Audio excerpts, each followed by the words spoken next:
Good afternoon, Brian with Grand Roofing. First off, all you guys, an apology. Content's lagged. I've been extremely busy. Had a little bit of a family emergency going on, so I haven't been doing much anything. Haven't even been working. Just been kind of shut down temporarily. Things getting better, so I wanted to try to bring you guys something. I'm actually looking at a roof for somebody I know, looking at buying the place, and I've been here in the past in June of 2018. I remembered it. Looked up the pictures just a minute ago. I was like, yep, there were some things that were definitely done inadequately, cheaply. I don't know who did it. I just know that it was a rental at the time. I gave a bid, never heard anything back. Months later, a year later, I don't know, it was done. Well, went full circle, got bought and sold again, and now somebody I know is looking at buying it.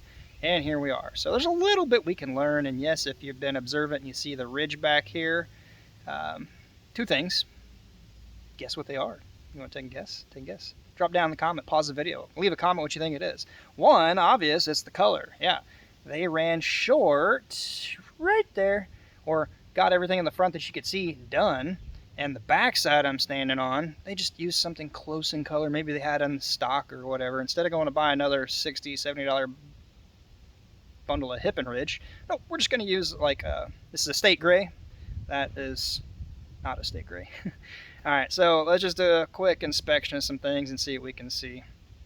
I may or may not just upload this. I may possibly put it in software and edit photos from when I was here 5 years ago, just a tick over 5 years ago. I don't know.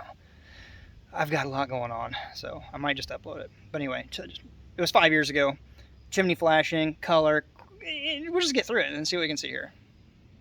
Alright, so the individual looking at possibly buying this had noticed back here that the rubber did not look right. He thought it might have been undone or covered with a tarp or something. This is a non-reinforced rubber, and one of the photos I took of this 5 years ago was this little corner right here. So whoever did the roof either said, oh, the rubber looks good, we're not going to touch it, or they just really didn't pay attention and see little things like this where it's obviously been there, the wood is rotting, it's got some tear marks in it, it's non-reinforced, not a fan of it, the flashing's really kind of lacking right here. It is kind of a bit of an overhang on the corner and under a soffit, so most of the water doesn't get on it, but yeah, it needs to be addressed. Little spot over here, not much, not big, but another small hole needs to be cleaned, primed, and patched or replaced. It's not a big section. But whoever did this, there was a big tarp up here. Tarp's all gone. They should have definitely looked at this and said, oh, hey, it's not big. We're going to have all this off anyways. We could pop the gutters and replace the rubber. No. Cheap quote got the job, and this is what you got. So I'm not going to nitpick crazy on the roof. Okay, well, maybe I will. I'll just point out some things. Not nitpicking, but hey, manufacturer instructions. They're on every bundle. You might want to follow them. Things like not using starter. Yeah, you can use shingles as starter. I don't know if it's because maybe whoever figured it said, oh, let's just buy one material and do the entire roof in it, minus the Hip and Ridge, versus, okay, let's get shingles, let's get starter, let's get Hip and Ridge, let's do all of that, and take more time to figure, no, I think it was cheap price, get the job, wham, bam, thank you, ma'am. And so we got starter is not starter. It is a shingle flipped upside down, and yeah, you can do it, but it's not what the manufacturer recommends, partially because in between these slits is not much, but it's going to degrade over time. The biggest thing you've really got to watch if you're going to use starter is, depending upon the manufacturer, the way they put their cellophane strips. Some are top seal, some are bottom seal, and then the way they package them. Sometimes they're flipped upside down, sometimes they're twist 180 degrees, so the sealer on one lines up with the cellophane on the other. I've seen over the years some people put starters upside down for the starter row and offset, hopefully, but the issue you run into is if the cellophane strip is right here and the seal on the shingle is right in line with it, it's never going to stick down. You'll always be able to peel them off. So at the very least, if you're going to do it wrong with shingles, make sure it's offset and make sure the cellophane is up, preferably the granule side up. I don't know, just you do what you do. Some manufacturers, if you want to get the enhanced wind warranty, you're going to need starter up the gable. There's not. Can't quite see. It looks like they used synthetic paper. I personally like to get a nail a little closer out on the edge than 6-8 inches in, but this one here should have never happened. As I stated, it's a state gray. Let's see if it's Oak Ridge or Duration. It's Oak Ridge. Duration would have a sure nail strip. It's like the little bandage cloth right there. So this is Oak Ridge, a state gray. That is not a state gray. That's a state gray. You can clearly see the transition. As I said, is on the back side.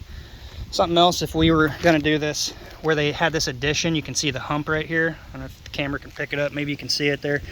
We would have probably tried to feather this or blend this a little bit better. At the very least, put a piece of coil stock and smooth the transition. It's mostly cosmetic. In some severe cases, if your keyways where the shingles come together line up right near this and you have a nail somewhere in the area, water can actually run down the slope that direction laterally, so just be aware of that. We're working our way up. I peeked under the other little overhang on the other side. There was no new flashing. They did not extend the bottom. I don't know if this was already missing a cap or if they knocked it off. Probably already missing because there's no downspout or drop here. But you definitely don't want to leave water shooting into your shingles here because it can go under the shingles over time, splattering up under there in the keyways. On top of that, blasting all the debris here, water coming down the valley, makes it divert different ways back up. Not a huge issue, but nevertheless. Flashing. This is not that good. I looked at the photo from 5 years ago. There was tar up here. It looked horrible. Any job like this, if we're going to do it, it's going to get counter flash ground into good mortar, and you're going to have extensions coming out right here, not just cut. And the reason is these little corners here where it's torn. Water can easily come down this backside and wick back up under those corners. So that's why they've got caulking there, and that caulking's not going to last the life of the roof. What is the point of this caulking here to the little mill finish flashing they put in if water's going to come in up above it? This should have all been covered with counter flash up where the mortar's in good condition, or tuck point something, but this is not good. The bottoms, again, I'm big on extending corners. Well, if you cut a piece like this and you fold it down, well, guess what? That cut is right where this piece of flashing comes over and stops and terminates. And if they extend it over, cut it and fold it down, well, you got a cut right over a cut. So not good. Pretty bad shape mortar. Here's another one. I've seen a lot of people do this over the years, and I'm not saying it won't ever leak. It's just you don't want to rely on caulking because the caulking more than likely will fail. If you have a shingle sloping downward like this, you really want to be cautious where your nail placements are, because water will come down over this edge here and trickle down the hill this way. It could get into a nail running sideways laterally. I've also had people comment leaving a channel. Yeah, I don't mind leaving a small channel between certain things, and they more so comment that when you're going around a pipe, which I don't even think there's a pipe on this house. So having a channel is not bad, but it's more of the corners that come to a point where water's going to catch and run off sideways. So in my opinion, having a tight fit here versus a small channel, it doesn't matter. It's what is the water running down that channel going to hit and catch when it comes to a sharp point running over. So my issue is really the counter flashing that's lacking. The mortar's not in good shape. No extensions on any corner of this. Another big one is there's no ventilation on this. There's no ridge vent, there's no pipe boots, or I'm sorry, no box vents on any of it. So I would strongly encourage, at least at a minimum, because this is no older than 5 years old, I would definitely put box vents in it at least. I don't know that I would necessarily go the route of ripping all the hip and ridge off, cutting the ridge open if it's not, putting ridge vent down, because that's going to build in quite a bit of cost. Our estimates are typically that way from the get-go, but hey, they wanted a cheap price now for large repair bills later, because I'm not positive, but I don't think something like this would have the manufacturer warranty or honor their warranty if there's ever an issue, because there's no ventilation.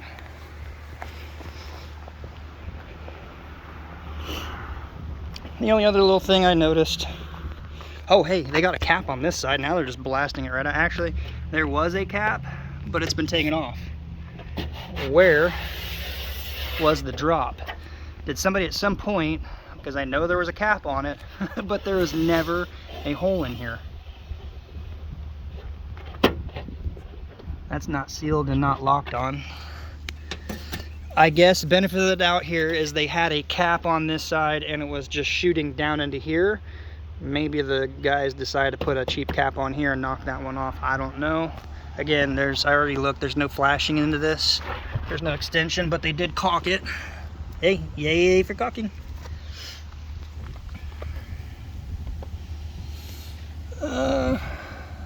I'm not gonna be able to really see if they got flashing in here. If this shingle here goes up plenty far and this one goes up under, which is very possible. I can't really tell about that. It doesn't appear to be flashing in there, although it's not how well, there might be a piece up under there. Can't really see. No, that's caulking and it's peeling away right there. That other piece of flashing that you're seeing is actually the white piece of fascia metal up under there. There's a decent little bit hanging down over here, so the majority of the water is going to flow off. They did seem to lace it okay. This is a California valley, which is my preferred valley.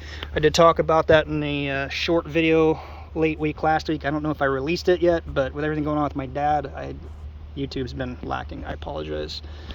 This is a good visual though. Any water coming off this runs down this. Anything rushing, it's going to hit this and run down the path of least resistance. When you have a close cut valley, you're actually going to have a line cut down the shingles, and you're going to have every point of the top shingle.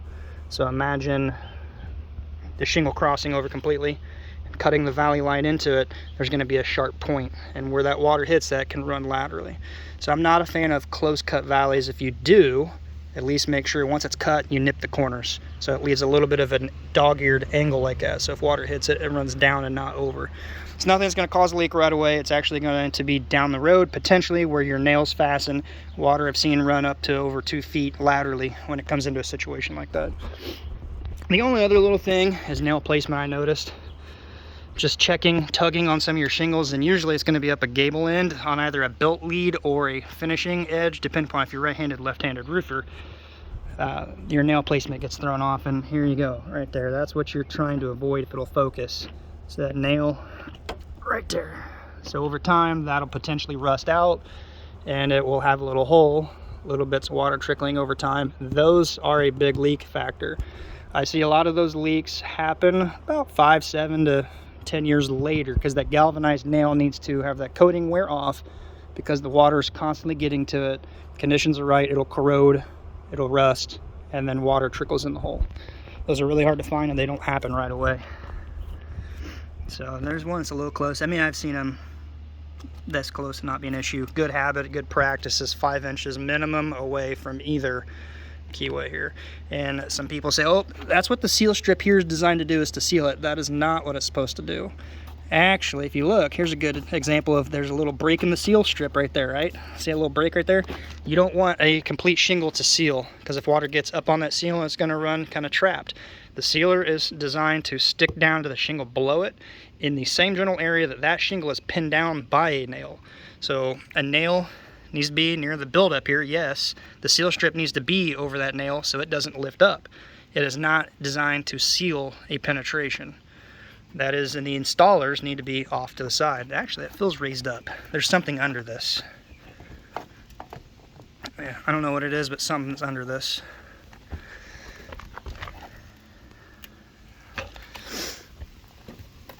Sometimes if you pick up on this, see if I can get it to steady here, you can see how that shingle, even though it's stuck, it gives. All right, so that's a good way, without breaking and compromising the seal strip, to see where the nail is. You can see it feels like it's pinned about right here. Actually, no, my hand was there blocking it. It's actually pinned further over. So that's a good one. It's over out of the way, but let's check this side. It appears to be pinned right there. I'm not going to break all that loose. That's pretty sufficient. It's the ones that are in the keyway are pretty daggone close to them. I'm not going to go up anymore. I just kind of checked a few randomly. Looks like there might be just a hint of some blistering going on. Not much. If there's ever an issue like that, hey, that's going to fall back to the manufacturer. I can tell you really well, if a manufacturer gets called because of a manufacturer flaw, shingles are degrading way too fast, there's a process. You're going to file a claim. You're going to need to get the original documentation showing the owner whose name it is, something tying that back, photos of the roof, samples of the affected shingles and a sample of a good shingle. So if it's coloration, you're going to want good color, bad color, send it in. They're going to see stuff like this and tie it in with the photos of the roof. No ventilation. They're not on the hook. So is it really worth saving a few bucks and trying to find the absolute cheapest guy? Yeah, you got a cheap roof price, but you also got a cheap roof and manufacturer warranty. Honestly, most of the time manufacturers, they're not going to be liable for it because there's going to be little gotchas, like things like that, missing ventilation, or if you are the original guy that bought the roof and you sell your home, say 3 years later, and they don't transfer the warranty for the manufacturer within a year, they're no longer on the hook again. So there's little things like that. Just pay attention, save a few bucks long term, and do a little due diligence now. We're going long. I need to get off here. Again, I apologize. Today is, see, we just had 4th of July. Thursday, July 7th, 8th, something like that. Try to get back in the groove here. It was just a pretty close, scary call with family emergency. So as always, until next time, be safe, and we'll see you on the next video.